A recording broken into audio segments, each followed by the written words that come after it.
우리에게 주신 하나님의 말씀은 구약 성경 여호수아서 20장입니다. 여호수아 20장 1절에서 9절까지의 말씀. 제가 가진 성경으로 구약 350쪽에 있습니다. 함께 찾으셔서 한 절씩 교독해서 읽고 우리 마지막 9절은 함께 읽도록 하겠습니다. 여호수아서 20장 1절에서 9절까지의 말씀입니다. 찾으신 줄 알고 제가 1절부터 하나님 말씀 봉독하겠습니다. 여호와께서 여호수아에게 말씀하여 이르시되 이스라엘 자손에게 말하여 이르기를 내가 모세를 통하여 너희에게 말한 비성들을 너희를 위하여 정하여 부지 중에 실수로 사람을 죽인 자를 그리로 도망하게 하라. 이는 너희를 위해 피의 보복자를 피할 곳이니라. 이 성읍들 중에 하나에 도피하는 자는 그 성읍에 들어가는 문 어귀에 서서 그 성읍의 장로들의 귀에 자기의 사건을 말할 것이요 그들은 그를 성읍에 받아들여 한 곳을 주어 자기들 중에 거주하게 하고 피의 보복자가 그의 뒤를 따라온다 할지라도 그들은 그 살인자를 그의 손에 내주지 말지니 이는 본래 미워함이 없이 부지 중에 그의 이웃을 죽였음이라.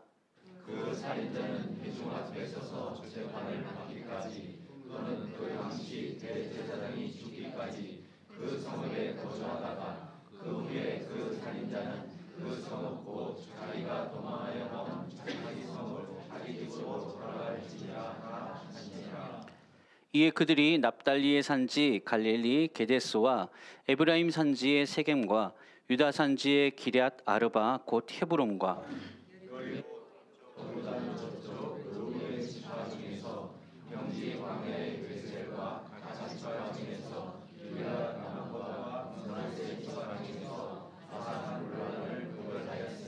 구절 같이 읽겠습니다. 이는 곧 이스라엘 모든 자손과 그들 중에 거류하는 거류민을 위하여 선정된 성읍들로서 누구든지 부지 중에 살인한 자가 그리로 도망하여 그가 회중 앞에 설 때까지 비의 보복자의 손에 죽지 아니하게 하기 위함이라. 아멘. 오늘도 예배 자리에 나오신 우리 성도님들의 삶 가운데 하나님의 세우시고 또 채워주시는 풍성한 은혜가 가득하게 주의 이름으로 간절히 축복합니다. 옛날에 이스라엘의 에브라임 산지의 어떤 한 마을에 다 허물어져가는 운막 같은 집에 혼자 살고 있는 아저씨가 있었습니다. 그 아저씨 이웃에는 한 맘씨 착한 청년이 살고 있었는데 늘 이 아저씨가 몸도 안 좋은데 이렇게 집도 너무 허름하고 곧 무너질 것 같은 운막 같은 곳에 살고 있으니까 마음에 걸렸던 거예요. 그래서 어느 날은 이 청년이 좋은 마음으로 이 아저씨에게 집을 새로 지어 드려야겠다라고 마음을 먹었어요. 산에 나무를 해와 가지고는 그걸 가지고 깎아서 또 집에 기둥을 세우고 대들보를 세우고 석가래도 멋지게 엮어 올려서 지붕도 만들고 점차적으로 이제 집의 모양을 조금씩 갖춰가기 시작합니다. 조금씩 모양을 갖춰가는 집을 보면서 이 청년과 그 아저씨가 얼마나 마음이 뿌듯했을지 여러분 짐작이 되시겠죠. 근데 어느 날 아침에 일어났던 한 가지 사건으로 말미암아서 이 모든 감동스럽고 감격스러웠던 것들이 어느 순간에 갑자기 악몽으로 바뀌어 버리게 되었습니다. 사건은 이렇습니다. 그날도 청년이 집을 이제 건축을 마무리하기 위해서 재료를 쓸 나무를 베기 위해 산으로 갑니다. 아저씨도 뭐 몸도 불편한데도 어떻게든 나도 좀 도와줘야겠다고 내 집인데 나도 같이 일해야지라고 하면서 끝끝내 그 청년을 따라 나서요. 그런데 도끼를 들고 이제 나무를 찍으려고 하는데 갑자기 여기 이제 도끼날이 이 청년의 어깨 뒤에서 빠져서는 우연치 않게 뒤에서 보고 있던 아저씨에게 그 도끼날이 날아가 버립니다. 그래서 그 도끼날에 아저씨가 맞아서 그만 이 아저씨가 세상을 떠나게 된 거예요. 이 사건이 삽시간에 이제 온 동네에 알려지게 되었고 당시에는요 어떤 법이 있었냐면 동해보복법이라는 법이 있습니다. 일반적으로 문서화된 법은 아니지만 모든 것들이 통용되는 관습법 같은 거예요. 이게 뭐냐 하면 여러분 잘 아시는 듯이 눈에는 눈, 이에는 이. 이게 동해보복법이에요. 내가 눈을 다쳤으면 다치게 한 사람의 눈을 내가 다치는 거예요. 그럼 이 동해보복법에 따라서 살인의 죄는 어떻게 되냐? 살인한 자는 죽음으로 그 죄를 갚아야 됩니다. 그래서 누군가가 살해를 당했다 그러면 이제 그 살해당한 사람의 가장 가까운 친척 중에 한 사람이 그 사람의 흘린 피의 보복자, 그게 피의 보복자라는 명칭이 있어요. 이 피의 보복자가 되어서 피를 흘리게 한 그 살해한 사람, 살인자를 끝까지 찾아가지고 똑같이 피에는 피로, 죽음에는 죽음으로 갚아주는 게 그 당시의 관습이었어요. 그래야지만이 죽은 사람에 대한 예우를 다하는 것으로 생각하는, 그게 이제 그 당시 시대의 관습이었다는 거예요. 그러니까 이제 이 청년은 어떻게 우발적으로 일어난 사고이긴 했어도 이 청년은 그 아저씨를 살해한 살해자로서 피해 보복자들에게 잡혀서 죽임을 당해야 되는 그런 상황에 처하게 된 겁니다. 근데 여러분도 아시다시피 이 이야기에서 이 청년이 어때요? 일부러 죽이려고 한 게 아니잖아요. 게다가 좋은 의도로 아저씨 도와서 집을 새로 지어주려고 하는 정말 좋은 뜻으로 도우려다가 어떻게 보니 부지 중에 우발적으로 도끼날이 빠질 줄 누가 알았겠어요. 그렇게 사건이 일어나고 자기 때문에 아저씨가 죽게 되셨으니까 본인으로서는 안타깝지만 또 한쪽으로는 억울할 수 있는 상황입니다. 그래서 당시에 이런 상황에 처한 사람들, 살인을 했지만 그게 의도가 있어서 일부러 그런 것이 아니라 어떻게 하다 보니 부지 중에 사고처럼 우발적으로 일어난 그 살인에 대해서 모세의 율법이 한 가지 구원의 방법을 제정해 둔 것이 있었어요. 그게 뭐냐 하면 바로 오늘 본문에 언급되어진 도피성 제도입니다. 도피성 제도, 이게 뭐냐면 이제 본문의 이야기를 한번 봅시다. 여호수아가 이제 그 가나안 정복 전쟁을 거의 다 마무리했을 때예요. 땅을 분배하는 작업들을 다 끝내고 이제 율법에서 명한 대로 각 지역에서 6개의 성읍을 따로 구분해서 도피성을 정하는 일을 오늘 본문에서 합니다. 본문에서는 이 도피성이 어떤 목적에서 설치되고 또 어떻게 운영해야 되는지를 설명을 쭉 해주고 있어요. 먼저 본문 우리가 앞서 읽었던 2절과 3절 말씀 한 번 더 볼게요. 제가 읽어드릴게요. 이스라엘 자손에게 말하여 이르기를 내가 모세를 통하여 너희에게 말한 도피성들을 너희를 위해 정하여 부지 중에 실수로 사람을 죽인 자를 그리로 도망하게 하라. 이는 너희를 위해 피해 보복자를 피할 곳이니라 라고 했습니다. 여기서 말하죠. 부지 중에 실수로 사람을 죽인 자. 이게 앞서 말한 제가 예를 들어 설명한 그 청년의 이야기입니다. 예를 들어 제가 이야기로 풀었지만 원래 이게 이제 신명기에 나오는 예예요. 부지 중에 사람을 죽인 거는 이렇게 나무를 하다가 도끼날이 빠져가지고 사람을 죽일 수도 있다라고 신명기에서 나오는 이야기거든요. 이런 것 같이 의도치 않게 살인한 경우를 뜻합니다. 적어도 이런 사람이 진짜 막무가내로 단순히 누군가를 죽게 했다는 이유만으로 피해 보복자에게 잔인하게 죽임을 당하는 그런 억울한 일이 발생하지 않도록 하기 위해서 사회적인 안전장치로 하나님께서 만드신 게 바로 이 도피성입니다. 그래서 본문에 의하면 이 도피성의 도움을 얻고자 하면 몇 가지 절차들을 거쳐야 했어요. 첫 번째는 일단 도피성으로 제정된 성읍으로 가야 됩니다. 이 사람이 에브라임 산지에서 만약에 사고가 났다 그러면 거기서 제일 가까운 도피성은 세겜이거든요. 세겜까지 가야 됩니다. 그리고 그 세겜 성읍에서 성문 어귀에서 성읍의 장로들에게 내가 이러이러한 사고를 일으키고 부지 중에 살인자가 되고 말았습니다라고, 그렇지만 이게 의도된 것이 아니라 사고였습니다라고 사건의 경위들을 설명하고 의도성이 없었다는 것을 증명하게 했습니다. 그렇게 이제 그 사람의 어떤 변론을 다 듣고 나면 그 도피성의 성읍의 장로들은 상황을 면밀하게 살펴서 정말로 그가 한 살인이 고의성이 없었던 부지 중에 일어난 우발적인 사고였다고 판단되면 그 사람을 이 성으로 받아들여 줘요. 그리고 그 도피성에서 집을 하나 얻어주고 그 사람이 거주할 수 있는 모든 형편들을 다 제공을 해 주었습니다. 그리고 설령 나중에 이 피해 보복자가 그를 따라 이 도피성까지 찾아온다 할지라도 성읍 사람들에게, 장로들에게 그 사람 살인자니까 내주십시오. 저는 우리의 피해 보복법에 따라서 그 사람을 살해할 의무가 있습니다라고 그렇게 말하더라도 도피성에 발을 들인 이상, 받아들여진 이상 이 사람은 철저하게 도피성의 주민들에게 철저하게 보호되고 도피성 사람들이 이 사람의 변호자가 되어 주었습니다. 이게 바로 도피성 제도입니다.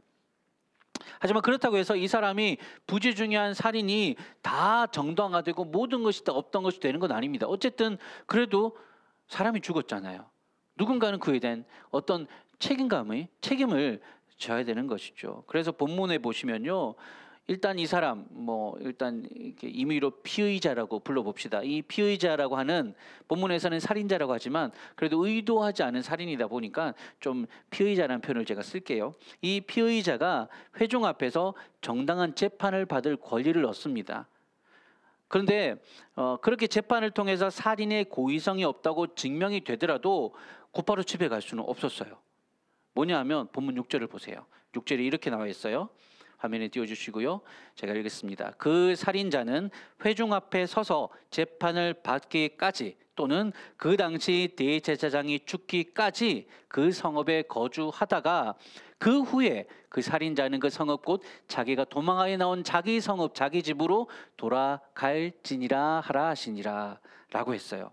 여기서 본문을 잘 보시면요, 이 피의자가 자기 집으로 다시 돌아갈 수 있는 방법이 두 가지가 나와요. 하나는 재판받는 거고 하나는 대제사장이 죽는 거거든요. 근데 한글 성경에는 이게 둘 중에 하나만 충족돼도 갈 수 있는 것처럼 이렇게 읽혀지기 쉬운데요, 원래 원문을 찾아봤더니 이 두 가지가 다 충족돼야지, 재판을 받고 그리고 대제사장이 죽고 이 두 개가 다 충족되어야지 이 사람이 그때 집으로 돌아갈 수 있게 된 겁니다. 집으로 돌아간다는 표현은 뭐냐면요, 모든 죄가 이제 사면된다는 뜻이거든요. 그런데 오늘 본문에서 보시면 재판을 받고 자신의 무고함이 증명되고서도 그는 계속 도피성에 머물러야 했습니다. 그때가 되면요, 도피성은 일종의 가택연금같이 되는 거예요. 그는 그곳에서 계속 머물면서 자기가 어쨌든 부지중이라도 범한 살인이라고 하는 그 죄에 대해서 일종의 책임감을 가지고 거기서 살아가야 했습니다. 언제까지? 본문에 의하면 그 당시에 대제사장이 죽기까지, 그때까지는 계속 그곳에 살아야 돼요. 만약에 그 전에 당시의 대제사장이 죽지도 않았는데 만약에 그가 갑자기 너무 오래 집을 비웠더니 가족들이 보고 싶어요, 가족 보려고 잠시라도 떠나죠. 도피성에서 나가는 그 순간 바로 피해 보복자에게 살해당해도 아무 보호책을 받을 수가 없었어요. 그런데 여러분, 이 이야기에서요, 한 가지 좀 의문이 드는 사항이 있습니다. 그게 뭐냐 하면, 아니 대제사장이 죽는 거하고 이 사람이 사면받는 거하고 무슨 상관계가 있는 거죠? 대제사장과 무슨 인간적인 친인척 관계냐? 그것도 아니거든요. 아무 관계 없어요. 그런데 왜 대제사장의 죽음이 이 사람의 속죄와 사면과 관계가 있냐라고 하는 것이죠. 이거는 여러분, 그 당시 이 이스라엘에서 대제사장의 죽음이 가지고 있는 어떤 상징성에 기인한 겁니다. 상징성이 있기 때문이에요. 아시다시피 여러분, 대제사장이 무슨 일을 합니까? 제사를 집례하고 1년에 한 번 대속죄일이에요. 이건 대제사장만이 할 수 있는 일이에요. 이스라엘 전체 모든 이스라엘의 범죄함을 속죄하고 그들의 죄를 사하기 위해서 하나님 앞에 나아가는 일을 하는 사람이 대제사장입니다. 그러니까 대제사장은 속죄를 담당하는 사람이라고 하는 상징이 있는 거예요. 그 말은 그 대제사장의 죽음, 여기서는 이 죽음과 피 흘림을 동일시합니다. 그의 죽음이 대속적인 죽음이 되어서 부지중에 살인한 이 사람의 벌을 대신 받고 죽는 것이 된다는 거예요. 여러분, 제사법을 기억하십시오. 제사를 드리러 나올 때 사람이 짐승을 가지고 나와요. 제물을 들고 나오잖아요. 그러면 성막에서 그 짐승을 죽입니다. 왜? 그 사람의 죄를 대신해서 이 짐승이 죽는 거예요. 죽음은 피 흘림이라고 했잖아요. 이 짐승의 피 흘림을 통해서 이 사람의 죄가 속하여지는 거거든요. 그 일을 하는 사람이 대제사장이에요. 그러니까 대제사장의 죽음이라는 것은 어떤 상징성을 갖고 있느냐? 그의 피 흘림으로 누군가의 죄를 속죄할 수 있다라는 것이 됩니다. 그래서 대제사장의 죽음이 아무 상관이 없지만 이 부지 중에 살인한 사람이 자신의 모든 죄책으로부터 완전한 속죄를 얻는 것과 연결됩니다. 그래서 그가 대제사장이 죽으면, 다시 말해서 어떤 표현이 이제 맞는지 모르겠지만 이런 표현을 하자면, 대제사장의 피가 흘려지면 죽음으로써 이 사람이 죄가 사함받고 자유케 되어질 수 있었어요. 속죄할 수 있었어요. 그래서 그렇게 대제사장의 죽음이 있어야지 이 사람은 사면이 되는 겁니다. 자유의 몸이 되어서 도피성에서 자기 집으로 돌아갈 수 있었습니다. 사랑하는 여러분, 이 이야기를 들으면서 여러분 무엇이 떠올라지십니까? 한 가지 사건이 떠올라지셔야 돼요. 대속의 죽음 하면 누구죠? 예수님입니다. 맞습니다. 우리를 위해 영원한, 여기 나오면 안 돼요 아직. 우리를 위해 영원한 대제사장이 되셔서 우리의 죄를 대신 담당하시고 피 흘려 죽으심으로 우리를 모든 죄에서 구속하신 예수님, 그분이 바로 우리에게 대속의 제물이 되셨던 거죠. 히브리서 9장 11절과 12절 말씀인데요. 이건 우리 같이 한번 읽어보겠습니다. 한 목소리로 화면을 보시면서 읽겠습니다. 시작. 그리스도께서는 장래 좋은 일의 대제사장으로 오사 손으로 짓지 아니한 것 곧 이 창조에 속하지 아니한 더 크고 온전한 장막으로 말미암아 염소와 송아지의 피로 하지 아니하고 오직 자기의 피로 영원한 속죄를 이루사 단번에 성소에 들어가셨느니라. 아멘. 장래 좋은 일의 대제사장으로 오셔서 자기 피로 십자가에서 피 흘려 죽으심으로 자기의 피로 영원한 속죄를 이루셨다. 대신 죽는 대속이거든요. 그래서 대신 죽는 대속의 일을 감당하심으로 우리를 하나님 아버지의 자녀 삼아 주신 것입니다. 우리의 모든 죄를 깨끗이 씻어 주신 것이죠. 이런 면에서 보자면요, 오늘 본문에 나오는 이 구약의 도피성 제도라고 하는 게 어떤 의미로서는 정말 정확하게 신약에서 예수 그리스도의 십자가 대속 사역에 대한 완벽한 모형의 역할을 합니다. 히브리서에 보면요, 구약에 있었던 이 모든 사건들이 오늘날 우리들에게 그림자와 같다고 했거든요. 예표가 된다는 것입니다. 율법으로 제정되어진 이 도피성 제도가 가지고 있는 중요한 예표는 바로 예수 그리스도를 뜻합니다.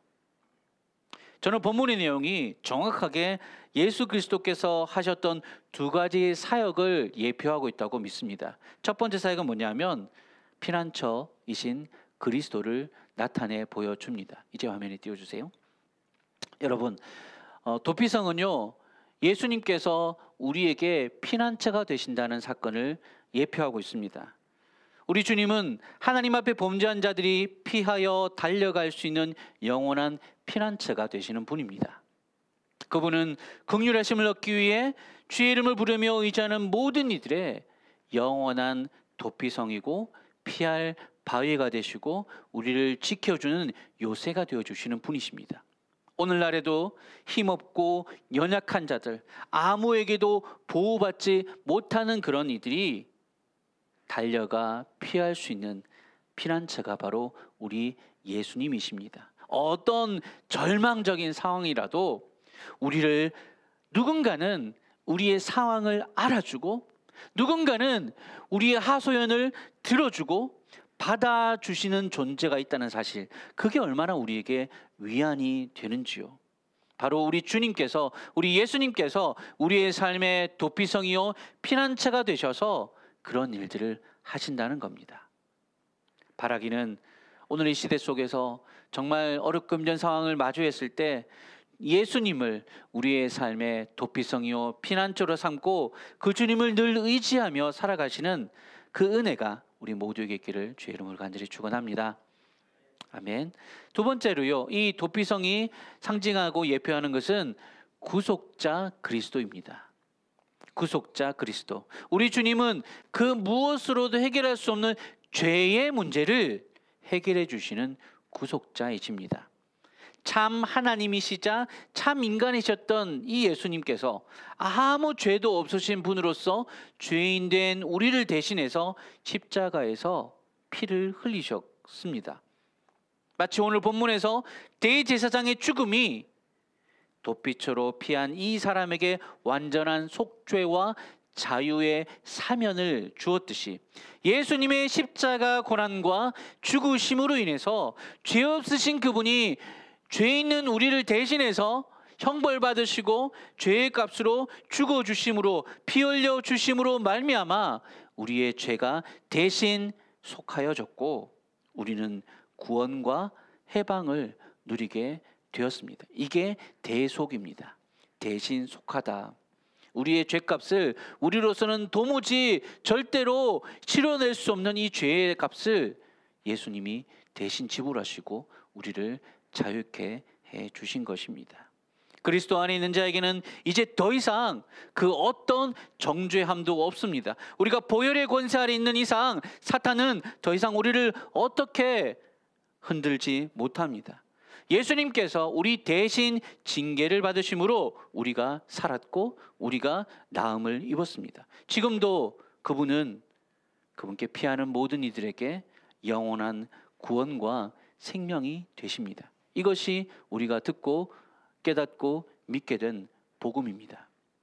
오늘 이 자리에서 다시 한 번 더 우리 구주 예수 그리스도, 그분이 바로 우리의 삶의 구주이시고 우리의 죄를 깨끗이 도말하여 십자가에서 대신 담당해 주신 구속자이고 구원자이심을 믿음으로 고백하면서 그 구원의 은혜, 피난처 되신 그 주님의 보호의 은혜를 날마다 누리실 수 있는 저와 여러분 되시기를 주의 이름으로 간절히 축복합니다. 아멘. 그리고 여기서요, 여기 끝이 아니에요. 여기서 더 한 걸음 더 나아갈 수 있습니다. 예수님께서 오늘 본문에서 말하고 있는 우리의 영원한 도피성이 되어 주신다는 사실, 그것과 덧붙여서요, 오늘 이 시대에 예수 그리스도를 머리로 하고 몸된 지체로 한 공동체를 이루는 그리스도의 몸된 교회가 이 땅을 향한 도피성이고 피난처 역할을 해야 되는 줄로 믿으시기 바랍니다. 본문 7절에서 9절에 보시면요, 이런 얘기 나옵니다. 이스라엘에서 도피성으로 지정된 6개 성읍의 위치가 나와요. 화면에 한번 띄워주시겠어요? 이 위치입니다. 요단강을 중심으로 해서 요단 동편에 바산골란과 길앗 라못과 베셀 세 곳이 있었고요. 요단 서편에는 게데스와 세겜과 헤브론 각각의 세 곳. 그래서 총 6개의 도피성이 오늘 본문을 보시면 제정되어 나옵니다. 6개나 왜 만들어 놓았을까요? 이스라엘 땅덩어리가 그렇게 크지 않아요. 우리나라로 치면요, 경상남북도 합한 정도, 경상도 정도 되는 크기가 이스라엘의 이제 면적하고 비슷하거든요. 그 정도 되는 땅덩이에 이렇게 6개나 성읍을 할 이유가 있었을까 보시면요, 그 다음 화면 넘겨주세요. 이 6개가 각각의 지역에서 위치했을 때 여러분, 이스라엘의 어느 지역에 있든지요, 이 반경을 보시면 동그라미 쳐진 거 보이시죠? 이 반경이 뭐냐면 하루 동안 갈 수 있는 거리예요. 어느 지역에 있든지 하루 정도만 힘써 달려가면요, 여기까지 이룰 수 있었어요. 그래서 각각의 6개의 지역으로 위, 가운데, 아래, 동쪽, 서쪽으로 나뉘어서 이렇게 도피성을 6개나 만들었던 것입니다. 하루면 어디에 있더라도, 어느 지역에 있더라도 하루 정도 힘써 달려가면 닿을 수 있는 가까운 위치에 두어서 혹이라도 피신하는 중에 너무 도피성이 멀어가지고 가다가 중간에 피해 보복자에게 살해당하지 않을까, 그것을 염두에 두고 6개를 만든 것입니다. 그리고요, 9절에 보면 이 도피성을 이용할 수 있는 대상이 나오는데 이스라엘 모든 자손뿐만 아니라 그들 중에 거류하는 거류민들, 즉 이방인들에게까지도 이 도피성을 이용할 수 있는 자격이 주어졌습니다. 배타적이 아니에요. 모두에게 열려 있었습니다. 누구에게나 차별 없이 이 도피성의 어떤 혜택을 누릴 수 있는 것이 바로 이 6개의 성읍이었습니다. 두 가지 특징이 있죠. 자, 한번 생각해 보십시오. 오늘날 어디서든 하루 만에 갈 수 있는 가까운 거리, 또한 우리 모두를 위해 열려있는 피난처, 오늘날 이 시대에 어디여야겠습니까? 교회죠. 교회죠. 하나님의 은혜와 긍휼을 필요로 해서 찾아오는 모든 이들의 안전한 보금자리가 되어줄 수 있는 곳, 구원의 길이 되신 그리스도를 통해 참된 생명과 자유를 누릴 수 있도록 해주는 곳, 교회는 이 세상을 향한 이 시대의 도피성이 되어야 합니다. 이 공간이 바로 그런 피난처 역할을 해야 되는 것이고, 우리의 모임이 바로 그와 같이 모두를 환대하고 모두를 품어주고 위로해 줄 수 있는 그런 공간이 되어줘야 되는 거예요.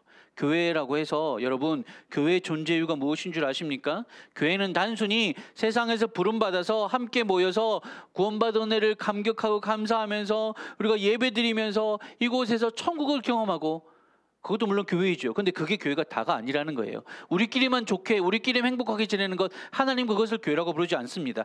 교회는 이 어두운 세상에서 방황하는 영혼들을 향해서 어서 이리로 와서 피하여 생명을 얻으라고 외칠 수 있는 구원의 방주, 도피성, 생명의 피난처가 되어 주어야 합니다.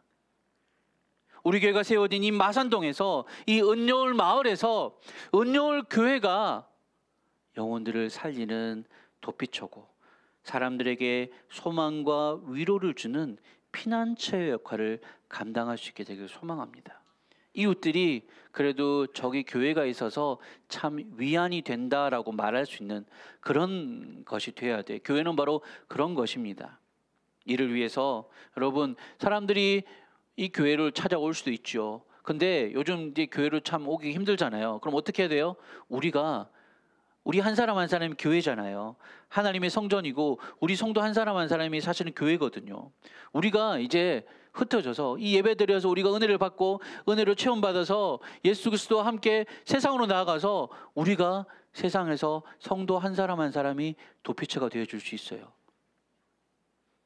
여러분 안에 계신 그리스도께서 여러분을 통해서 일하셔서 길이요 진리요 생명 되신 그분께서 우리 안에 계셔서 길 잃은 영혼들을 캄캄한 데서 밝은 빛이 있는 곳으로 인도하는 일들을 하게 하실 수 있기를, 우리의 삶이 바로 그러한 일들 가운데 쓰임받게 되어지기를 주님의 이름으로 간절히 소원합니다. 선우정아라는 가수가 있어요. 그 사람이 부른 노래 중에 제목이 도망가자라는 노래가 있습니다. 혹시 들어보신 분 계십니까? 제목이 도망가자예요. 노래가 어떻게 시작하냐면요, 도망가자 이렇게 시작하거든요. 근데 이 노래가 엄청난 위로를 줘요, 사람들에게. 그러니까 이렇게 영상을 보면요, 선우정아가 도망가자 이렇게 한마디만 해도 사람들이 막 이러면서 막 감동해가지고. 그러니까 왜냐하면 이게 뭐냐면요, 오늘날 이 시대에 사람들이 삶의 무게에 짓눌려서 너무 버겁고 힘들게 하루하루를 살아가고 있는 거예요. 근데 거기서 뭔가 좀 어디론가 좀 도망치고 싶은 생각이 들 때가 있잖아요. 너무 힘드니까, 너무 버거우니까. 내게 주어진 삶의 무게가 왜 남들은 다 편하고 잘 사는 것 같은데 왜 나는 이렇게 힘들게 사나, 그런 생각이 들 때 정말 도망가고 싶을 때 있잖아요. 딱 그때 이 노래 들으면 눈물 나요. 도망가자라고 하거든요. 진짜 마음속으로 도망가고 싶다 마음이 드는데 노래가 그걸 표현해 주니까 이 노래가 참 많은 사람들에게 위로를 주었던 것 같아요. 근데 이 노래 가사를 보면요, 사실은 도망가는 것 자체가 중요한 게 아니더라고요. 노래 가사가 이래요. 옆에 있어주는 존재 때문에 내가 힘을 얻는다는 가사가 있더라고요. 가사를 제가 읽어드릴게요. 노래는 제가 부르지 못하고 도망가자 요것만 알아요.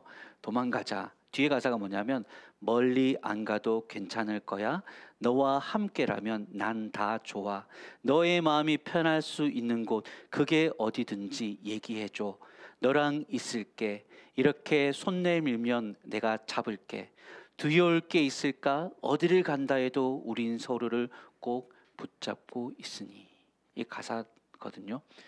지금 제목은 도망가자인데 어디로 도망가는 게 중요한 게 아니더라고. 이 가사를 통해서 보자면요, 누군가가 옆에 있어주는 게, 그러니까 이 도망가자는 게 힘든 사람 옆에서 같이 도망가 줄게 말해주는 사람 이야기거든요. 그래서 저는 이 노래 가사가 뭐 목사라서 그런지 몰라도 이 노래 가사가 정말 우리 인생의 진정한 도피처가 되시는 예수님을 떠올리게 하더라고요. 예수님이 우리 손을 붙잡고 힘들지? 같이 가자, 피난처로. 도망가도 돼, 괜찮아, 같이 가자, 도피처로.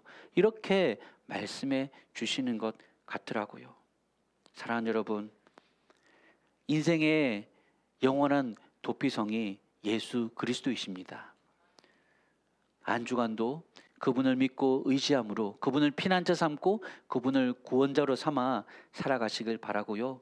또 이 한 주간 살아가면서 힘들 때마다 예수님을 의지하시고 우리 주변에 힘들어하는 사람들을 만나실 때 예수님처럼 우리가 그 사람들에게 피난처가 되어 주시기를 바랍니다. 옆에 있어 주는 것만으로도 위로가 될 때가 있거든요. 말을 그냥 하소연을 들어주는 것만으로도 힘이 될 때가 있거든요. 그런 작은 힘이라도 얻을 수 있다면 오늘날 지치고 힘든 이 세상에 헤매는 영혼들에게 예수님의 모습을 우리가 보여줄 수 있다고 저는 믿습니다. 그렇게 살아서 예수님처럼 우리를 그렇게 품어주시고 안아주시고 피난처가 되어주신 그 예수님처럼 우리도, 우리 교회가, 또 우리 성도 한 사람 한 사람이 세상을 향해서 그런 피난처요, 도피처요, 안식처로 그렇게 섬겨갈 수 있는 우리 모두, 또 우리 은율교회 되기를 주의 이름으로 간절히 축원합니다. 아멘. 우리 이제 이어서 우리 성찬의